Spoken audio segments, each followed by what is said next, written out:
नमस्कार, आप तिरहुत न्यूज देख रहे हैं। मेरा नाम शुभम है। देश में अभी कोरोना का संकट थमा नहीं है, लेकिन बिहार में अब राजनीतिक हलचल शुरू हो गई है। सभी पार्टी अपने अपने तरीकों से अपनी चुनावी प्रचार में लग गए हैं। आज भाजपा का जहां वर्चुअल रैली है, तो आज जन अधिकार पार्टी के राष्ट्रीय अध्यक्ष पप्पू यादव एवं पूर्व सांसद ने एक अभियान चलाया है। उसी अभियान पे आज बात करने के लिए और भी आगामी विधानसभा चुनाव के कुछ मुद्दों पे बात करने के लिए हमारे साथ जन अधिकार पार्टी के प्रदेश महासचिव रानू नीलम शंकर जी हैं। हम उनसे बात करेंगे और पहले तो हम उनसे जानेंगे कि सर, जो आज अभियान आपके पार्टी के राष्ट्रीय अध्यक्ष ने चलाया है, उसके बारे में आप बताइए। जी नमस्कार, बहुत बहुत धन्यवाद आपका। बचा लो बिहार मौका है, इस अभियान का आगाज हमारे राष्ट्रीय अध्यक्ष माननीय पप्पू यादव जी ने किया है और एक एक बिहारी, एक एक जनमानस, चाहे वो किसी पार्टी में हो, उनसे इस अभियान में जुड़ने का उन्होंने आह्वान किया है। बचा लो बिहार मौका है, इसका नाम दिया है उन्होंने, बचा लो बिहार मौका है। आज भाजपा ने इस वैश्विक महामारी के बीच में, देश जब वैश्विक महामारी से जूझ रहा है, बिहार त्रस्त है इस कोरोना वायरस से। आपने देखा होगा कल मुजफ्फरपुर में 32 केसेस मिले हैं इसमें, जिसमें एक डेथ भी हुआ है। सबसे अधिक केस हमारे पारूसरैया ब्लॉक में ही आया है, 32 में 95% केस पारूसरैया ब्लॉक में आया है। उस बीच में ये वर्चुअल रैली का आगाज इन्होंने किया है। क्या है वर्चुअल रैली? बिहार के 12.5 करोड़ आबादी में से 85% आबादी गरीब, किसान, कामगार, मजदूर का है। उनको ये वर्चुअल रैली आभासी दुनिया में ले जाने का ये एक ऐसा जाल बिछाया जा रहा है, उनके आंख पे एक ऐसा पट्टी बांधा जा रहा है जिसमें वो फंस के डूब जाएंगे। सरकार अपने सारे गलत नीतियों को, सारे कमियों को छुपाने के लिए वर्चुअल रैली लेके आई है। इसी वर्चुअल के खिलाफ हमारा एक्चुअल अभियान होगा, बचा लो बिहार मौका है। इसके लिए हम घर घर जाएंगे, एक एक जनमानस को सरकार के सारे नीति और नियत से अवगत कराएंगे। कैसे कैसे इस 75 दिन के कोरोना वैश्विक महामारी से देश जूझा है, बिहार जूझा है, हमारे राष्ट्रीय अध्यक्ष ने क्या क्या किया है। एक इंडिविजुअल होने के नाते उन्होंने 40,000 लोगों को अपने हाथ से नगद पैसा दिया है। उनके एक एक तरीकों को, जब जब बिहार में, देश में विपदा आती है, घोर संकट आता है, पप्पू यादव जी निकल के सबसे पहले वहां पहुंचते हैं।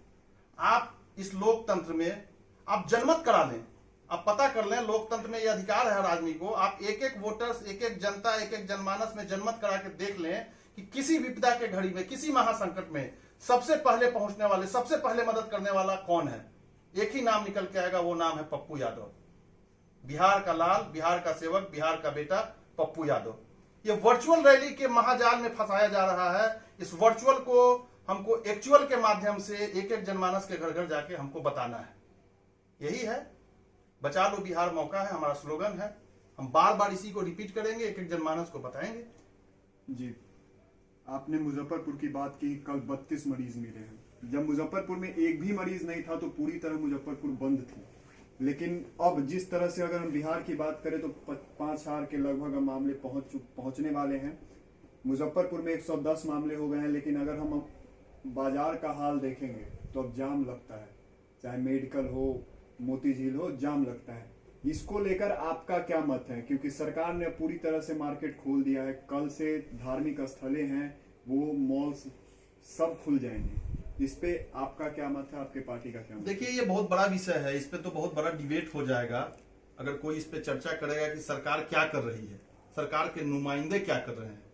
आप बताइए, आप मीडिया में आते हैं, आप चौथे स्तंभ है, आप पे इसका बहुत बड़ा दायित्व है, आप दिन भर सड़क पे होते हैं। आप बताइए कि सरकार के नुमाइंदे जो हैं, MP MLA निकल के सड़क पे आए हैं किसी जनमानस के मदद के लिए? कोई नहीं निकला है। सब लोग लुटियस लाइफ का जीवन जी रहा है। सड़क पे कौन है? गरीब, मजदूर, कामगार, प्रवासी जो बाहर से श्रमिक आ रहे हैं, भूख से तड़प रहे हैं। इस मुजफ्फरपुर शहर के स्टेशन की एक विभत्स घटना जो पूरे दुनिया में भी चर्चा का विषय बना हुआ है। एक महिला की मृत्यु हो जाती है और उस महिला को एक कपड़े से कफन के रूप में ढका जाता है और उसका अबोध बच्चा उस कफन को यह समझ के खेलता रहता है 4 घंटे तक कि मेरी मां सोई हुई है। कोई निकल के आया?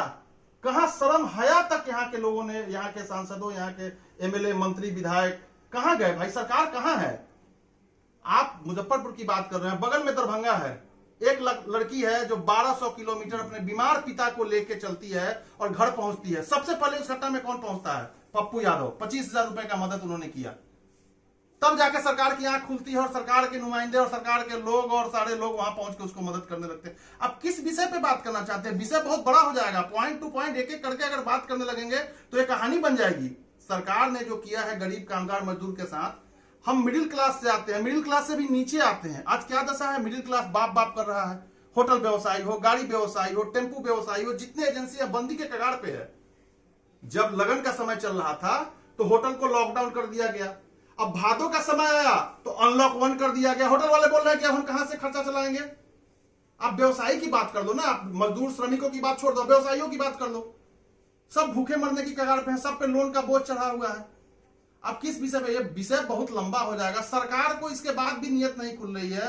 लुटियन से बाहर कोई मंत्री विधायक एमपी निकल रहा है, कोई आ रहा है जनता के बीच में उनका दुख दर्द जानने समझने की क्या कष्ट है, कैसे होगा। अब तो इलेक्शन की तैयारी में चुनावी रैली में लोग आ गए। वर्चुअल ये वर्चुअल क्या है भाई? 85% यहाँ बिहार की आबादी गरीब किसानों की आबादी है। यहाँ कितने लोग स्मार्टफोन, हमारे गरीब किसान मजदूरों को तो भोजन पे आफत है, वो स्मार्टफोन यूज करते हैं। ये आभासी दुनिया में उनको ले जाया जा रहा है, उनके आंख पे एक पर्दा डाला जा रहा है। यही है। आपने दरभंगा की बेटी ज्योति का बात किया। पता नहीं वैसी कितनी ज्योतियां मर गई होंगी रास्ते में आते आते। हम कुछ चीजों पे गर्व करते हैं जिसमें हमें शर्म आनी चाहिए। आप किसी भी चीज को देख लीजिए। अगर ज्योति का आपने उदाहरण दिया, आपने दशरथ माझी जो पहाड़, पिछले कई दशकों से बिहार की जो स्थिति बनी हुई है और बिहार की राजनीति कहीं न कहीं जाकर अंत में जातिवाद पे टिक जाती है। आप इसको कितना उचित समझते हैं इस चीज को? क्योंकि यहां सरकार जाति के तौर पे बनती है। जाति अंत में आते आते चुनाव आएगा, अंत में आते आते जाति जाति हो ही जाता है। अगर आप सीट की बंटवारा देखें तो वहां भी जाति को देखकर ही बंटवारा, जिसका जितना संख्या है उतना उसको सीट मिलेगा। तो ये बिहार का जो अभी स्थिति है, क्या आप इसके लिए जातिवाद को मानते हैं जिम्मेदार? बिल्कुल जातिवाद जिम्मेदार है, इसमें कहने की क्या बात है। 30 साल से 15 साल बड़े भाई, 15 साल छोटे भाई, 30 साल से इस महाजाल से बाहर बिहार नहीं निकल पा रहा है। ये उसको कोसते हैं, वो इनको कोसते हैं। बिहार उसी जातिवाद में फंसा हुआ है। 2 एग्जाम्पल तो मैंने इसलिए दिया, जिस ज्योति का आपने नाम लिया वो मुजफ्फरपुर का बगल का शहर जिला है दरभंगा। एक मैंने मुजफ्फरपुर का दिया। ऐसे सैकड़ों उदाहरण है जो दिया जा सकता है, लेकिन उसके लिए घंटा 2 घंटा 5 घंटा समय चाहिए, जो संभव नहीं है। 2 एग्जाम्पल मैंने इसलिए दिया है जो त्वरित अभी सबसे ताजा देश का एग्जाम्पल है। आ जाइए, आप राजनीतिक जो चर्चा का सवाल किया है कि जातिवाद में फंसे हुए हैं लोग, कोई शक नहीं है। बिहार के लोग 30 वर्ष से फंसे हुए हैं।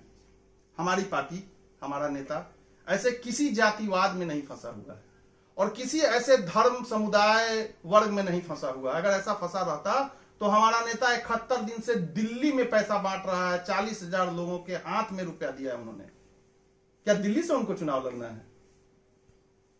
तो ऐसे किसी जातिवाद में हमारा नेता नहीं फंसा हुआ है। और बिहार के, देश के जन जन के कलेजे में बैठा हुआ है पप्पू यादव। ये जनमत होने की चीज है, जनमत कराने की बात है। ऐसे जनता जनार्दन है, जनता मालिक है। जनता का जो जनादेश होगा वो सर आंखों पे होगा, उसको मेरा नेता भी मानेगा और देश भी मानेगा, प्रदेश भी मानेगा। हम ये सोच के हमारा नेता कोई काम ही नहीं कर रहा है कि हमको किस जाति के लिए काम करना है। आने वाला चुनाव इसका गवाह बनेगा, जो जनता देखेगी। एक बड़ा प्रश्न है बिहार सरकार के सामने। प्रवासी मजदूर जो श्रमिक हैं, अब वो वापस बिहार आए हैं, बड़े संख्या में आए हैं बिहार। लगभग 30 लाख के से अधिक संख्या है उनकी जब अब वो बिहार आए। अब उनके रोजगार की बात अब हो रही है और चुनाव आयोग ने तो अब यहाँ तक कह दिया है कि जितने भी प्रवासी आए हैं उन सभी को वोटर लिस्ट में उनको शामिल किया जाएगा आगामी चुनाव में। मेरा आपसे ये सवाल है कि अब वो आए हैं, उनके सामने रोजगार की समस्या है, क्योंकि मनरेगा से सरकार कितनी नौकरी दे देगी? मानसून आने वाली है, फिर घर में जो चीनी मिलें बंद है, मिथिलांचल की बात करें, आप मुजफ्फरपुर में ही मोतीपुर की बात करें, और बिहार में जो उद्योग जो श्री कृष्ण सिंह के उन्होंने शुरू किया था उसके बाद जो भी बंद पड़े हैं, इस पे आपके पार्टी के द्वारा आवाज उठाई जाएगी? क्योंकि ये एक बहुत बड़ा मुद्दा है बिहार के लिए। बिहार में स्किल्ड लेबर जो मिलता नहीं है कहीं, वो बिहार के पास है, लेकिन वो भी बाहर जाकर अपना शोषण होता है उसका। और एक इस काल में आपने देखा होगा कोरोना संकट में जहां जिस कंपनी में वो काम कर रहे थे, जिस स्टेट में वो रहे थे, तो वहां से उन्हें भगाया गया है। तो इस पे आपका क्या कहना है? देखिए, मैं तो बहुत बड़ी बात नहीं करना चाहता हूं, ना अपने तरफ से, ना अपने मुंह से, ना अपने पार्टी के तरफ से। अगर आप इतिहास के पन्ने को उल्टेंगे तो आज से सैकड़ों साल पहले स्वामी सहजानंद सरस्वती ने कहा था, किसान देश का रीढ़ है। ये कामगार मजदूर ही हमारे देश के संरचना का रीढ़ है। हमारा 80 लाख 1 करोड़ या जो भी संख्या हो वो डाटा है मेरे पास। आप बोलेंगे तो वो डाटा भी मैं आपको दिखाऊंगा। ये मजदूर कामगार मजदूर है जो दूसरे प्रदेश में जाके वहां के आर्थिक व्यवस्था के रीढ़ को मजबूत करता है, वो वापस आ गया है। हम अगर उसकी चिंता नहीं करेंगे, आने वाला समय बहुत खराब होने जा रहा है। उसकी चिंता सरकार नहीं करेगी तो ये समय बहुत खराब होगा। उनके साथ बहुत बेईमानी होगी, उनके खाने पीने रहने, उनके काम, उनकी व्यवस्था। इससे हमारा देश मजबूत हो, हमारे देश के संरचना में उनका योगदान होता है। बिना उनका देश का पहिया चल नहीं सकता है। बिहार ऐसे भी किसान आधारित प्रदेश है, कामगार आधारित प्रदेश है। यहाँ के लोग बाहर जाते हैं। कोई ऐसा परिवार बिहार में नहीं मिलेगा जिस परिवार का एक बच्चा बाहर नहीं हो, या तो पढ़ाई के लिए बाहर गया हो या काम के लिए बाहर गया हो। बिहार में है क्या? बिहार में तो खोखला है, कुछ है नहीं। इस पे हमारी पार्टी की पूरी ब्लूप्रिंट बन के तैयार है। हम आने वाले दिनों में वो सब लेके जनता के सामने आएंगे और एक एक चीज जनता को बताएंगे कि हम कैसे उनके लिए क्या करने वाले हैं। हमारे मैनिफेस्टो में उनका क्या योगदान होगा, मैंने उनको कितना स्थान दिया, कितना जगह दिया, उनके लिए क्या सोच मेरी पार्टी रखती है। हमारे सुप्रीमो, हमारे नेता पप्पू यादव जी क्या सोच रखते हैं। अब हम चलते हैं आगामी विधानसभा चुनाव पे। हालांकि अभी चुनाव आयोग ने वैसा कुछ तय नहीं किया है, लेकिन जैसा कि अब माहौल दिख रहा है बिहार में, सभी राजनीतिक दल अब चुनाव प्रचार में एक तरह से लग गए और भाजपा ने तो आज से शुरुआत भी कर दी है। जन अधिकार पार्टी का क्या रोल रहेगा आगामी विधानसभा चुनाव में और वो कैसे प्रचार, क्योंकि इस बार तो ये तय है कि बड़ी बड़ी रैलियां होंगी नहीं, तो आप एक बड़े जनसमूह को एक बार में एक फील्ड में और एक मैदान में आप संबोधित नहीं कर सकते हैं। तो इसमें सबसे बड़ा चीज है कि डिजिटली लोगों से जुड़ना होगा या फिर घर घर जाके उनसे बात करना होगा। तो जन अधिकार पार्टी का आगे का क्या जो रास्ता है पूरे विधानसभा के लिए? मैं फिर आपसे एक बार बिहार के जनमानस से और अपने विधानसभा पारू के एक एक जनमानस से करबद्ध प्रार्थना और विनती करता हूं, बचा लो बिहार मौका है, बचा लो बिहार मौका है। और इस वर्चुअल रैली का हम लोग पुरजोर एक्चुअल तरीके से विरोध करते हैं। इसी वर्चुअल का विरोध एक्चुअल तरीके से करने के लिए बचा लो बिहार मौका है का हमने स्लोगन दिया है। मैं एक एक जनमानस के दरवाजे जाऊंगा।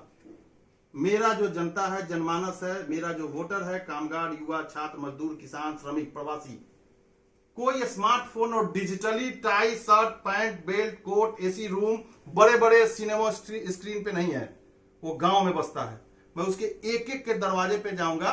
सरकार के सारे सर्कुलर और नियम कानून का पालन करते हुए मैं भी घोर विरोधी हूं बड़े बड़े रैलियों का, बड़े बड़े सम्मेलनों का, भीड़ का, इन सब का विरोधी है मेरा पार्टी। इसीलिए तो मेरा पार्टी आया है इस स्लोगन के साथ कि बचा लो बिहार मौका है। और एक एक जनमानस के दरवाजे पे जाएंगे। हम नेता के रूप में नहीं जाएंगे, बिहार के बेटा, बिहार के सेवक के रूप में जाएंगे। ये मेरे सांसद का, मेरे नेता का, मेरे सुप्रीमो का संदेश है बिहार के जनमानस के लिए। कितने सीटों पे लड़ेगी और क्या किसी पार्टी से गठबंधन करके लड़ेगी जन अधिकार पार्टी? देखिए, इस पे मेरा बोलना अभी उचित नहीं है, अभी बहुत जल्दी होगा। और इस सारे चीजों के लिए, इस सारे फैसलों के लिए हमारे पार्टी में अधिकृत है हमारे राष्ट्रीय अध्यक्ष माननीय पप्पू यादव जी। ये उनका निर्णय होगा। हम एक सिपाही के रूम पे काम कर रहे हैं, आगे भी काम करते रहेंगे। जो उनका आदेश होगा उसका पालन किया जाएगा। मतलब अभी तक ये तय नहीं है कि आगे कितने सीटों पे, क्या बिहार के पूरे विधानसभा सीटों पे चुनाव लड़ेगी जन अधिकार पार्टी? अभी बहुत जल्दी है इस पे बोलना। अभी तो जो बड़ी पार्टियां अपने आप को बड़ी नेशनल पार्टियां कर रही है, उनका घोषणा नहीं हुआ है। वो ये कुपत नहीं रखती है कि बिहार के 243 विधानसभा सीट पे चुनाव लड़े। बिहार की, देश की जो सबसे बड़ी पार्टियां होने का हैसियत रखती हैं, अपने आप को कहती हैं, उनकी कुब्बत नहीं है बिहार के 243 सीट पे चुनाव लड़ने का। तो हमने तो अभी फैसला लिया नहीं है। हमने तो ये फैसला जनता के हाथ में छोड़ दिया है, अपने सुप्रीमो के हाथ में छोड़ दिया है कि वो कैसे नीतिगत फैसला लेते हैं। हम तो सिपाही हैं, अपने सिपाही के रूप में, कार्यकर्ता के रूप में काम करेंगे, उनके आदेश का पालन करेंगे। एक अंत में आपको जो अपने मन से कहना है, प्रश्न बहुत हमने किया, आपको अपने मन से जो कहना है आप वो बोलिए। मैं फिर एक बार आपसे प्रार्थना करता हूं, तोनी के गोड़ लाई ले, प्रणाम करी ले, गोड़ छुई ले। बचा लो बिहार मौका है 2020। 30 साल के इस बड़े भाई छोटे भाई के सरकार से बाहर निकल जाना है और एक ऐसे आदमी के हाथ में इस सत्ता को सौंपना है जो आपका सेवक होगा, आपके दरवाजे जाएगा, न कि आपका नेता होगा। बहुत बहुत धन्यवाद। बहुत बहुत धन्यवाद। तो ये थे रानू नीलम शंकर जी, जिन्होंने आज पप्पू यादव, जो कि राष्ट्रीय अध्यक्ष हैं जन अधिकार पार्टी के और पूर्व सांसद हैं, उन्होंने एक नारा दिया, बचा लो बिहार मौका है। उस नारे को इन्होंने अच्छे से बताया कि आखिर क्या उनका मोटिव था, इस अभियान का क्या मोटिव है आगे जाकर। इन्होंने हर चीज पे, एक वर्चुअल रैली आज भाजपा कर रही है, उस पर भी इन्होंने सवाल उठाया है। और आगामी विधानसभा चुनाव में हालांकि जन अधिकार पार्टी कितनी सीटों पर लड़ेगी अभी तक कोई घोषणा नहीं हुआ है और ये भी अभी तक कुछ बोलने के मत में नहीं है। लेकिन एक चीज अभी भी है कि जिस तरह से कोरोना संकट अभी तक बना हुआ है और बिहार में लगातार बढ़ रहा है, फिर भी बाजारें खुल रही हैं, सभी मॉल्स खुल रहे हैं। सरकार ने पूरी तरह छूट दे दी गई है। कल से जितने धार्मिक स्थलें हैं वो भी खुल जाएंगे। तो अब हमें और आपको सोचना होगा कि किस तरह से इससे बचे, क्योंकि एक विकट परिस्थिति आएगी। पिछले महीने में एम्स के जो निदेशक है डॉक्टर गुलेरिया, उन्होंने कहा था कि जून और जुलाई में वो कोरोना संक्रमण का मामला पीक पे रहेगा और जैसा कि भीड़ लग रहा है वैसे में कम्युनिटी ट्रांसफर का खतरा बहुत ज्यादा रहेगा। तो बस सुरक्षित रहिए, घर में रहिए, सोशल डिस्टेंसिंग का पालन कीजिए और मास्क जरूर लगाइए। सहयोगी आकाश मिश्रा के साथ शुभम कुमार, तिरहुत न्यूज, मुजफ्फरपुर।